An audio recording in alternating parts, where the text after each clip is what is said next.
Hello everyone, welcome back to my YouTube channel. So my name is Lola, as you already know by now, if you've been following for a while. And thank you so much for subscribing. Thank you so much for the love. And if you're watching and you've not subscribed, please click the subscribe button so that you get notified as soon as I drop any video. And please, I know you are watching, thank you so much, I see it, but let's interact, let's talk about these things. I mean, it's interesting getting to chat about them, getting to talk about them. Drop your comments in the comment section. Let me hear what you have to say. Let's just talk. I mean, it's like a community here, so let's talk about this.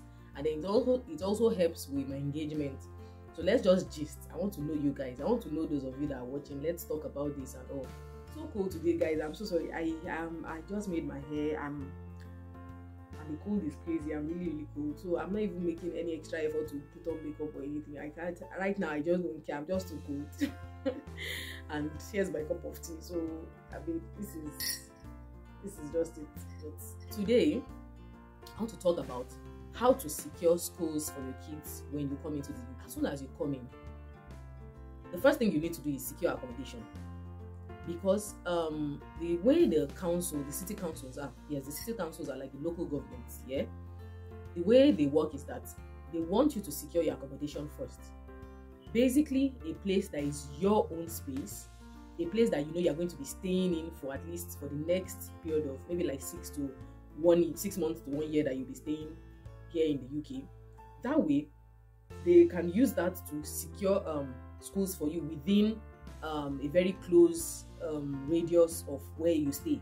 That way, they ensure that even if you cannot drive down to pick your kids, or you cannot drive down to go and take your kids to school, you can walk your kids to school, and then generally it's just safer because you know your children are actually small. Most of them are children that are not especially for children that are not yet in secondary school, the younger ones. You want to be sure that your school is within walking distance, usually no more than 6 minutes or thereabouts from your house. So the first thing you want to do is to get a place to stay.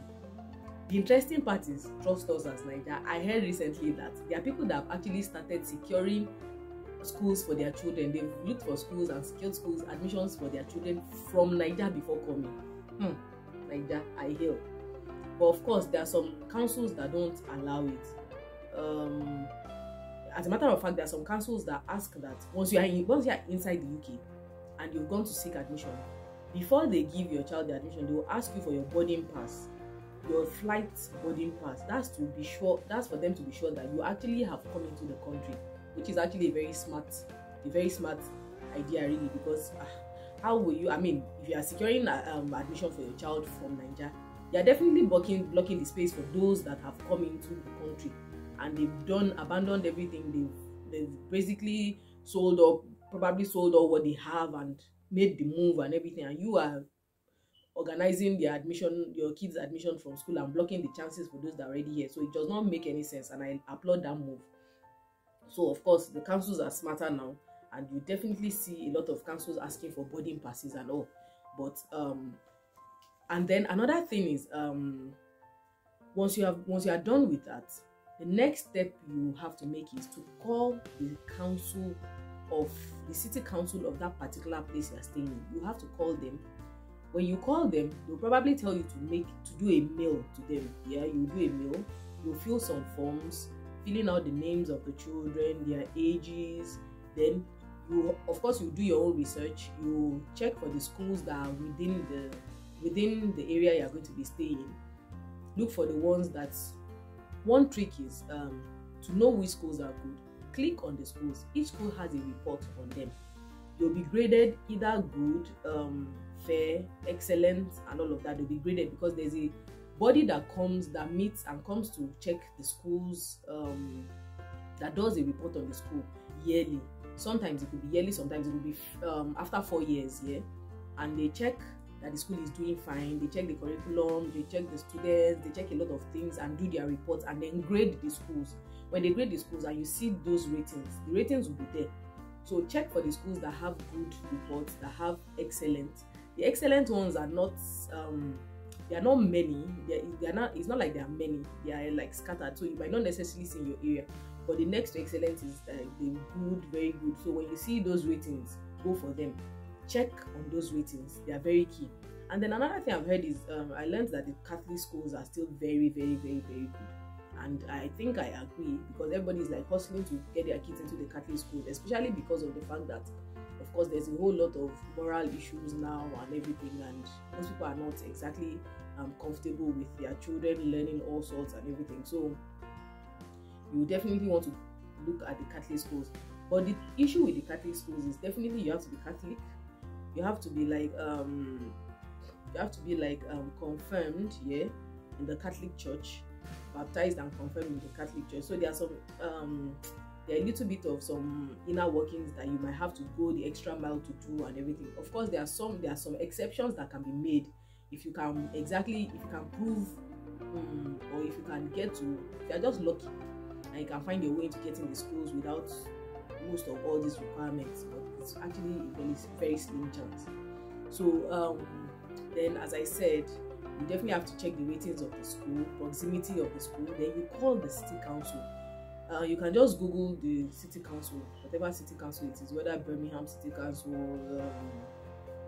Salford City Council, or whatever. Just Google it, and when you Google it, brings out all the information you need. You fill out forms, you make calls. Another thing is you have to keep disturbing. You have to be on their necks, because of course they have a lot of issues to sort, not only school and all of that. So you have to really be on their necks so that your child can resume school early enough. But it might not take earlier than 3 weeks, I'm afraid. So if you know you are going to come in, you have to come in early enough so that they can start school early enough. But the truth is, at whatever stage they start, it's fine. And then be prepared that your child might probably get dropped some classes back, because in Nigeria we are always in a rush. I don't know where we're rushing our children to. We want our children to have Cambridge degree by 12. We want them to have graduated university by 15. I mean, what's all the rush? There's no rush. It doesn't work that way. There are certain ages for certain classes, and definitely there's nothing you can do about it. Nothing you can do. All the things that you like to influence in Nigeria and trying to no, my child has to be in this certain class, my child cannot be all those things, you have to drop them, because it will not work here. Fortunately for me, my son is 8, he'll be 9 this year.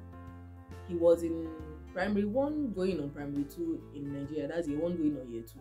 And he got here. Of course, he was way ahead of his mates in age due to changes in schools and all of that. And I insisted that he had to repeat the classes when he was changing schools, because I was not satisfied with the job they had done in the 2 previous schools before the last one he was in, before we came to the UK, before I came to the UK here. So upon getting here, fortunately for him, he was moved up a class. He was in year 2 going on year 3 in Nigeria. So he was moved to year 4 instead. He said that was where he was meant to be and all. And my girl was in nursery 2. She was meant to resume in year 1, but she was moved to year 2. So she skipped year 1. The boy skipped year 3. And I mean, still, they are not necessarily the oldest in their class, but one of the oldest in their classes. And I like that way, because the truth is, that maturity, you cannot buy it. You can't buy it. And life has a way of creating a leveling ground for all of them when they mature. So I mean, what's the rush really? So you have to be prepared for your child to lose a class or skip 1 or 2 classes because of the way they do their age grading system and all that. So these are the things you want to do. Then another thing is uniforms. For the uniforms, the good part is the schools are not interested in fleecing you of your hard-earned cash. They are not interested. If you want to buy school uniforms from the school, fine and good. Some of them are crested. Well, there are options in the big stores. We have Asda, we have Aldi, we have Morrison's, we have a couple of stores that have uniforms for sale. So from what I learned, all schools wear the same color. Well, not the same colors, but the basic colors are for bottoms, for trousers and skirts. You have black, you have navy blue, you have charcoal gray. Those are like the three colors that it is one or the other for all schools in the UK.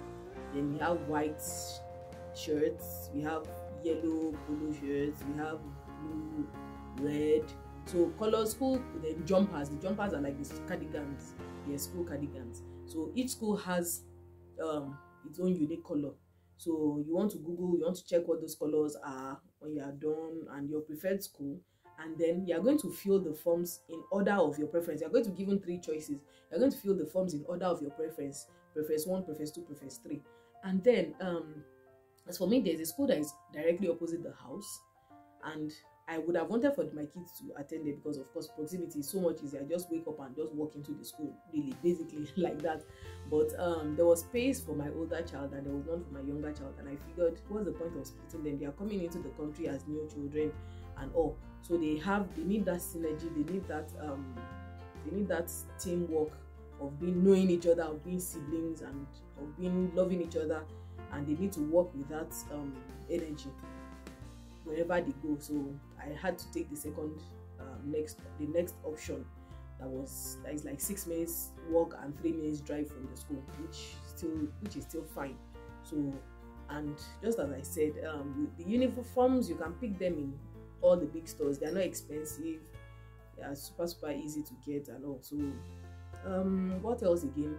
Of course, depending on the school, I think your black shoes from Nigeria will definitely work. Black shoes will work from Nigeria if you still have them. I mean, don't discard them. Your children will need them if you don't outgrow them, because you might have a bit of trouble before you get one that you really want or the one that suits them when you come in. Seeing as you don't know so much about here, you don't know where to shop and all that, so before you get to do that, don't discard. Just bring them in. Another thing is food. Children from reception up to year 2 get free school meals. Free, totally free, and the food is actually very good according to my daughter. I did not start her initially on the school meal because I was not sure. Well, I didn't know it was free at that point. Apart from that, I didn't know. I was not sure because my children are picky eaters, and they can be very funny.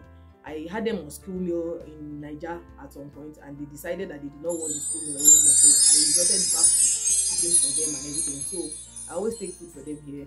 I've always been taking food for them. I cook food for them daily. They take to school. But one of the teachers called me and said, do I know that my daughter is entitled to free school meal and all of that? I should just that will save me a lot of stress, and then she will just have home cooked meal fresh when she gets back from school. And I'm like, okay, good, no problem. And I asked my daughter, are you willing to try? She said yes, that she's willing to try because she likes the food. She thinks she likes the food that she sees. I said, okay, you can try it, and she liked it. I mean, she stuck from the one. But my boy was sure that he did not want school meal. He said I should not even bother to pay for it. He wants only my own food. And as if he loves me that much. Well, I guess he does really, but it's not about that. But well, it's good. It's just the Niger child. The girl will definitely get English taste buds quickly enough, but the boy is still very much into the Niger food. Of course, they do a bit of the food here too, but not too much. So school meals, you want to look into that. Yes, your child is entitled to school meal from reception up until year 2, but for year 3 upwards, you definitely pay for the school meals. So I think that's about all. If you feel there's anything that you need me to talk about, you can ask in the comment section, and I'll reply you. If you need me to do a video about it, I will definitely do a video about it if I can. But I think that's it for now. So before you get your child into school, you might want to check out the schools, even from Nigeria, the prospective schools that Google has a lot of answers.